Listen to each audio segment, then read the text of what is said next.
ಭಾರತ ಮತ್ತು ಪಾಕಿಸ್ತಾನ ನಡುವಿನ Asia cup ಪಂದ್ಯಕ್ಕೆ ಭಾರತ ಸರ್ಕಾರ ಹಸಿರು ನಿಶಾನೆಯನ್ನ ತೋರಿಸಿದೆ. ಸೆಪ್ಟೆಂಬರ್ 14ರಂದು ನಡೆಯಲಿರುವಂತಹ ಈ ಹೈವೋಲ್ಟೇಜ್ ಪಂದ್ಯಕ್ಕೆ ಅನುಮತಿಯನ್ನು ನೀಡಿದ್ದು, ದ್ವಿಪಕ್ಷೀಯ ಸರಣಿಗಳನ್ನು ನಿಷೇಧಿಸಿದ್ದರೂ ಬಹುರಾಷ್ಟ್ರೀಯ ಟೂರ್ನಿಗಳಲ್ಲಿ ಎರಡು ತಂಡಗಳು ಭಾಗವಹಿಸುವುದಕ್ಕೆ ಅವಕಾಶವನ್ನ ನೀಡಲಾಗಿದೆ.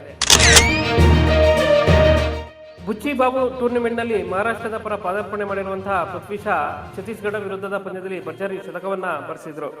ಮೊದಲ ಇನ್ನಿಂಗ್ಸ್ನಲ್ಲಿ 111 ರನ್ಗಳ ಇನ್ನಿಂಗ್ಸ್ ಅನ್ನು ಆಡಿದಂತಹ ಪೃಥ್ವಿ 15 ಬೌಂಡರಿ ಹಾಗೂ ಒಂದು ಸಿಕ್ಸರ್ ಕೂಡ ಬಾರಿಸಿದ್ರು. ಉತ್ತಮ ಫಾರ್ಮ್ನಲ್ಲಿ ಕಾಣಿಸಿಕೊಂಡಿರುವಂತಹ ಪೃಥ್ವಿ ಶಾ ಖರೀದಿಗೆ 3 IPL ತಂಡಗಳು ಯೋಜನೆಯನ್ನು ಹಾಕಿಕೊಂಡಿದ್ದಾವೆ. ಅದರಲ್ಲಿ ಪ್ರಮುಖವಾಗಿ KKR, ಚೆನ್ನೈ ಸೂಪರ್ ಕಿಂಗ್ ಹಾಗೂ ಡೆಲ್ಲಿ ತಂಡಗಳು ಪೃಥ್ವಿ ಶಾ ಅವರನ್ನ ಖರೀದಿ ಮಾಡಲು ಉತ್ಸುಕವಾಗಿದೆ ಎಂದರೂ ತಪ್ಪಾಗಲಿಕ್ಕಿಲ್ಲ. ಟೀಂ ಇಂಡಿಯಾದ ಅನುಭವಿ ಬ್ಯಾಟ್ಸ್ಮನ್ ಅಜಿಂಕ್ಯ ರಹಾನೆ ಮುಂಬರುವ ದೇಶೀಯ ಟೂರ್ನಿಗೂ ಮುಂಚಿತವಾಗಿಯೇ ಮುಂಬೈ ತಂಡದ ನಾಯಕತ್ವವನ್ನು ತೋರಿಸಿದ್ದಾರೆ.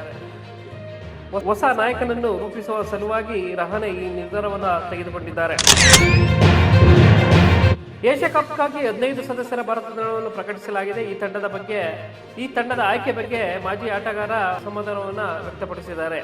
ಏಷ್ಯಾ ಕಪ್ಗೆ ಆಯ್ಕೆ ಮಾಡಲಾದ ಟೀಂ ಇಂಡಿಯಾ ಕುರಿತು ಮಾತನಾಡಿದಂತಹ ಕೃಷ್ಣಮಾಚಾರಿ ಶ್ರೀಕಾಂತ್, ನನ್ನ ಪ್ರಕಾರ ಈ ತಂಡ ಏಷ್ಯಾ ಕಪ್ನ ಗೆಲ್ಲಬಹುದು, ಆದರೆ ಇದೇ ತಂಡದೊಂದಿಗೆ ವಿಶ್ವ ಚಾಂಪಿಯನ್ ಪಟ್ಟ ಉಳಿಸಿಕೊಳ್ಳಲು ಸಾಧ್ಯವಾಗುವುದಿಲ್ಲ ಎಂದು ಹೇಳಿದ್ದಾರೆ.